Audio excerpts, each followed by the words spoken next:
guys, so today I have an April book haul for you. I have about 17 books and I think only 6 of them came from the internet, which is really weird. I usually buy like all of my books from the internet. So let me start out with those. First two are going to be from the same author. They're going to be Where She Went and Just One Day by Gayle Forman. I read If I Stay about a month ago, I want to say. Really liked it. I believe I cried like 3 times towards the end. So I immediately picked up Where She Went, and then after that I wanted to pick up Just One Day because I love all things French and Paris. Everyone seems like they really enjoy this. Next one is going to be Wasted by Maria Hornbacher. I believe this one was on Climb the Stack's 10 Most Influential Books tag. Also, Frankenlit mentioned this, and I really trust their recommendations. I also definitely recommend their channels. I will link them down below. They're just really awesome reviewers. This is also a memoir. You're going to see I have quite a few of them in this book haul. I really love that medium of storytelling. I think it's very personal and deep and moving. Some memoirs are some of my favorite novels, so I'm definitely looking forward to this one. This one is a memoir of anorexia and bulimia. Next one I have, I'm not quite sure if I'll enjoy it. This one's Godiva by Nerys Jones, and it's historical fiction. I haven't read a lot of historical fiction at all, but since it's about Lady Godiva, I definitely feel like it's going to be interesting. All I know about it is the stuff that I've seen from Alex Day's music video, which I will link below. Basically, Lady Godiva ends up somehow riding a horse across town completely naked. I think it's to rebel against her husband, who's the king. I don't know much about the story, to be completely honest, but I'm gonna learn.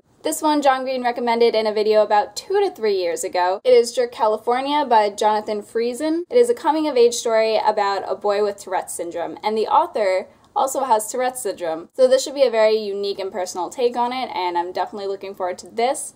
I also really love the cover. It is such a bold color. Next is going to be Wicked by Gregory Maguire. I've been really into the whole Oz world lately. I've been rereading or re-listening to the original Oz story, narrated by Anne Hathaway on audible.com. I listened to it last year and I loved it. I definitely recommend it. Anne Hathaway is amazing. And so is the original Wizard of Oz. It's such a good story. I've also been slowly getting through Dorothy Must Die, so I definitely wanted to learn more about the Oz world. So there's that, and I believe that's the end of my internet books. Next ones I picked up from Barnes & Noble towards the beginning of the month. The first two are going to be Franny and Zoe and Raise High the Roof Bean Carpenters and Seymour by J.D. Salinger. I love me some J.D. Salinger. So far I've read Catcher in the Rye and 9 Stories. I know that more of his books are going to be coming out between 2015 and 2020. So I want to get a head start and read these. Next one I have from Barnes & Noble is a Haruki Murakami book. It's going to be Hardboiled Wonderland and The End of the World. I haven't heard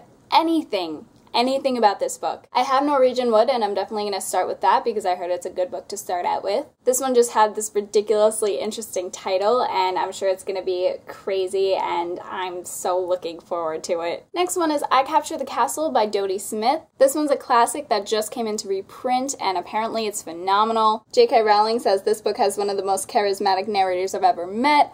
What more do I need to know about it, really, other than it has fantastic ratings on Goodreads? The next two I picked up from Target. First one's going to be Never Have I Ever, My Life So Far Without a Date. This is a memoir as well, but it's a very lighthearted memoir, obviously. Just about this 25-year-old that's never been on a date before. Should be good for some light, fluffy reading when I need some light, fluffy reading. Next, I really like paperbacks. I picked up The Fault in Our Stars by John Green in paperback. I used to have it in hard copy, but I don't have that hard copy anymore. So I shall be rereading this soon and re-underlining my quotes, and it'll be very nice. I really like the yellow inside. It's just a very well-designed paperback. The next 5 that I have, I picked up from the library. My library has this little library nook that you could go inside, and they have these old copies that they don't need anymore, and they sell them for a quarter to 50 cents. First one is Class by Cecilia von Ziegler.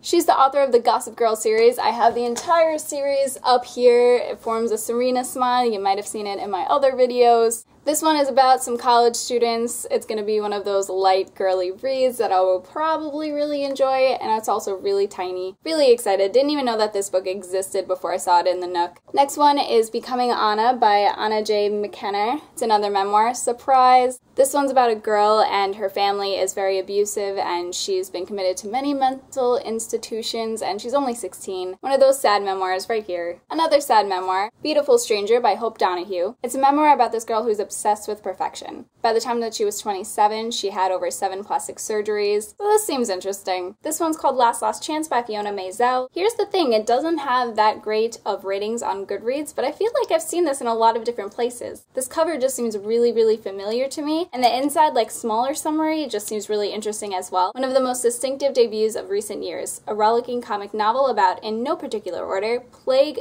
narcotics recovery, and reincarnation. Why would I not read it? The last one from the library is Thank You for Smoking by Christopher Buckley. I've seen this movie before and it was really interesting. It's basically about a cigarettes advertisement company in the age where cigarettes are deadly. So this one guy's job is to be promoting cigarettes, and the entire world is turning on him, and it's just really interesting. It opens your eyes to a lot of different ideas, and I'm looking forward to reading it instead of watching it on TV. The last place that I got books from was pretty exciting. That would be the Strand Bookstore in the city. It's basically this famous, like, new and used bookstore. I had never been there previously, but obviously I went this month, and these are the things that I bought. A little trend with the Strand books that I picked up, they are all from authors that I really enjoy, but they're books that I've never heard anything about. So the first one is Holidays on Ice by David Sedaris. Previously I've read Let's Explore Diabetes with Owls by David Sedaris, and I really enjoyed that one. This one apparently is out of print, and it's just like this little holiday short story book. It's really tiny, so I'm really glad that I picked this one out. Next one is by Craig Thompson. I have read Blankets by Craig Thompson and really enjoyed that, and I'm actually about to pick up Habibi in the library, like, about a half an hour. This one's called Carnet de Voyage, and it's basically about his travels before he wrote Habibi. So really excited about that, and it should be a good little introduction before I start reading Habibi. The last two are by the same author, and that is F. Scott Fitzgerald. This one is called The Diamond as Big as the Ritz. It's just a short little novella by him, and I'm really excited about that. On the back of it, it says, Everybody's youth is a dream, a form of chemical madness. And the next one is a collection of F. Scott Fitzgerald's best drinking stories, which just sounds awesome, and it's called On Booze, obviously. So excited for these two. And those are all the books that I have to show you today. If you have purchased any new books recently, please tell me about them down below. And also, if you have read any of these, please tell me what you thought of them down below. I hope you guys have had a fantastic reading month so far, and I will see you soon in my wrap-up. Bye!